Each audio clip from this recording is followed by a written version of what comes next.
Bienvenidos, my worldwide metalheads. Jaime and Fuego here representing Heavy Metal Television, the world's first and only 24/7 online destination for a half century of metal. And we're being graced with the presence of Mark from Suicide Silence today. Hey, Paso, man, how you doing? What's happening, man? Yeah, no, I'm hanging out. I just had a cupcake with with this mummy ring on it.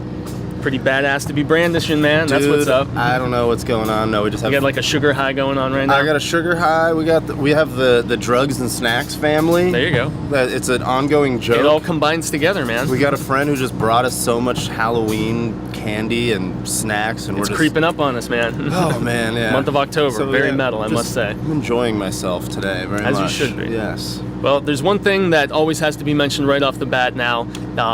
You can't have a Suicide Silence interview, obviously, without talking about Mr. Lucker and, the dearly departed. And it's always tragic when somebody, that is beloved within the music industry is lost, obviously. But it's even more so when, somebody is in their youth and their prime. And you guys were basically really starting to break through with the Black Crown at the time. That was when you first popped up on my radar. I saw a very prolific video called You Only Live Once that really just solidified just the most metal type of approach that you guys were going with. It was a real watershed moment for the industry, at least in my opinion, visually. And so, there was a lot of uncertainty about soldiering on. I know you guys did a memorial show for him, and you had a bunch of different singers that essentially came together, one of which was a gentleman by the name of Eddie Hermida? Am I pronouncing the name correctly? Hermida, yeah. Righteous, yeah. He actually performed a song called Slaves to Substance, if I recall correctly. Yep. Did he get to pick that song, or did you guys offer it to him? How did that all come about exactly? That song, I think, was presented to him, and he said he was totally down, but I think at that point we were assigning songs to people we thought that their style would fit those songs. The best. Yeah, 'cause you had like Randy Blythe there, you had Paul Gray from Mudvayne, and lots of Chad Gray. Yeah, Paul Gray. That's another metal musician, man. But it does, yeah. Yeah. There was pretty much everybody got appointed a song based on their vocal style and how they would attack the song and who would, bring the good flavor and pay tribute to Mitch, a proper way. Slaves just seemed like a good song for Eddie because it was kind of more along the technical deathcore or whatever the hell you want to call it. Similar to his All Shall Perish kind of stuff. Yeah. So you guys were acquainted with him from like doing Mayhem before and stuff like that. We've been acquainted with them. The first time I met All Shall Perish, I feel like was at Murderfest 2.0 in like 2005. Oh wow! So going way back on Knitting at the Knitting Factory in Hollywood, which doesn't even have metal shows anymore, I don't think. It was like Chopper Cowboy, Animosity, Suicide Silence, like the Number 12 Looks Like You, Crematorium, like tons of bands that were from that day, and all the Southern California, Northern California bands were there, and we just hung out afterwards, and we all just kind of made this imaginary tour. Like we're like, we should tour together, and like Animosity and Suicide Silence and All Shall Perish. None of us had really done too much touring at that point. And what actually happened was Suicide Silence and All Shall Perish did a tour together in 2006 that next summer. And that was like the kickoff of our relationship. And we've been friends ever since.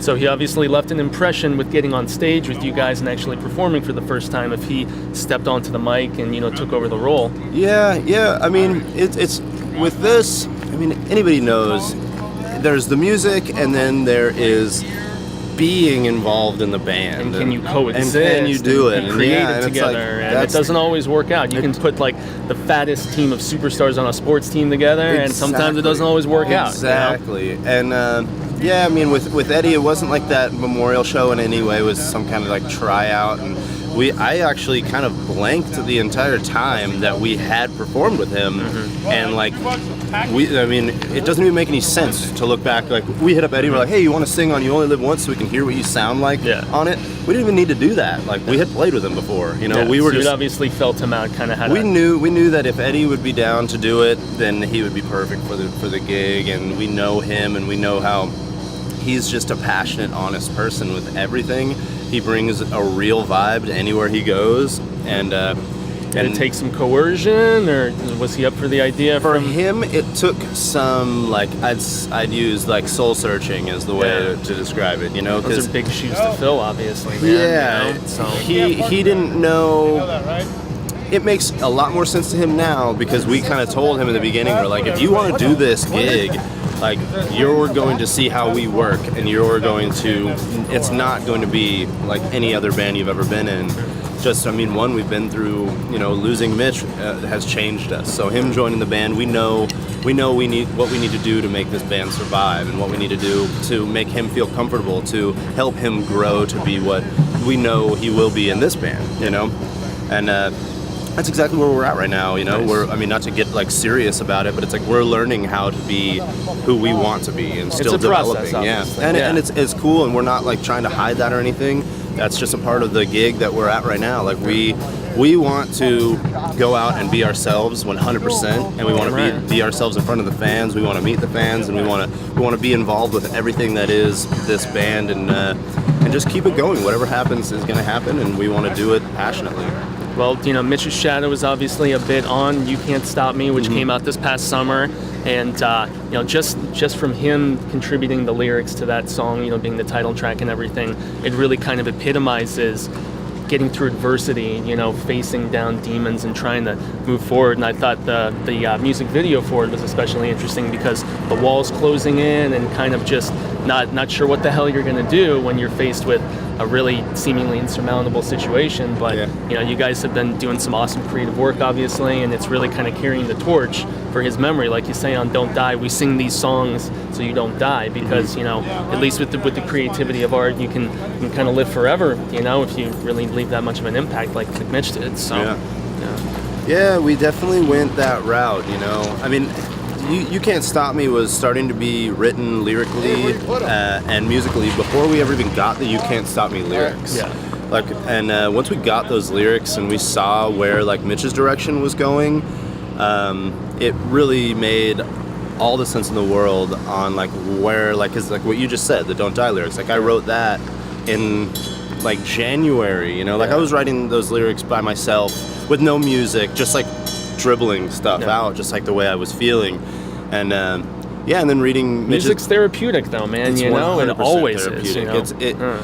It was the most therapeutic thing in the world to get back with the band and have that whole vibe back, and putting together, just creating something together was a very, very necessary thing for all of us. And you know, we're all still pretty much working through it all now, you know, like this is all a part of the process. It's a constant process, obviously. Loss always. Yesterday was Mitch's birthday, you know. It wasn't the easiest day. We had a day off, and it was a really nice day off, but you know, now we're here and we're gonna rock a fucking show, and that's gonna be as equally as important. So it's like it's I said, all carrying the torch, man, for him. That's what it's all about. And Mitch would fucking be so stoked. I know. Like I after yesterday was a really hard day, but like knowing that we're here right now and we're playing fucking this spot here in Arizona that reminds me of somewhere in like the Southeast Asia or something, but it's just Arizona desert, man, one of the most metal places on the planet. I'm telling you, metal places on the planet. I don't know. It all just makes it start feeling so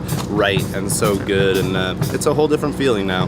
On a lighter note, you got Jason Mewes in your video, man. Oh yeah. How the hell did that come about? I was laughing my ass off. What a great way to end it, man. That was so sudden. You know, we were looking for somebody to fill that spot. Like we had the whole music video idea, and then we're like, well, who are we gonna get to do that? You know, and. We're just gonna lighten the mood there at the end. We kind of show that there's a silver lining. Exactly, you know? always. And I mean, it just worked out. He was in town, and you know, I hate to say it, but our people got a hold of his people, and then the next thing you know, he's at our fucking music video shoot. Saying we're like, snoochie boochies and shit, you know? Perfect. Love and it. He was so funny, dude. He's like, he is Jay. Yeah. Like, he really is that guy. He doesn't have the hair anymore, though, right? Didn't he slice it off or something? Or maybe he's growing it back by this point. I don't know. Last time I saw him doing... No, he had hair. He had it? No, that's good. That's what's up. He's still rocking it. I know he chopped it at one point, but... Yeah. No, he was funny as hell, dude. And we had like a good moment backstage, or like backstage at the video shoot, like talking about what do you want me to say? What should I say? And just like rapping and hearing his ideas. I'm like, you're fucking out of your mind, dude. Like, it was good. Nice. Well, we're actually going to jump right into a video now here on our 24/7 network from Suicide Silence. We urge all of you to check out that record on Nuclear Blast now, right? You guys jumped ship. How's that going for you? Love it, man. Love it. It feels good. Solid feels support. Right. Solid support. Good group of people that have been involved in this heavy metal for a long time. Oh, hell of a roster with those guys. It's man. radical, I mean, man. Nice. Well, we're going to jump into a video, and I extend a grande gracias to all of you folks watching worldwide. Once again, gracias to Mark here as well for speaking with us. And until next time, stay metal, y'all.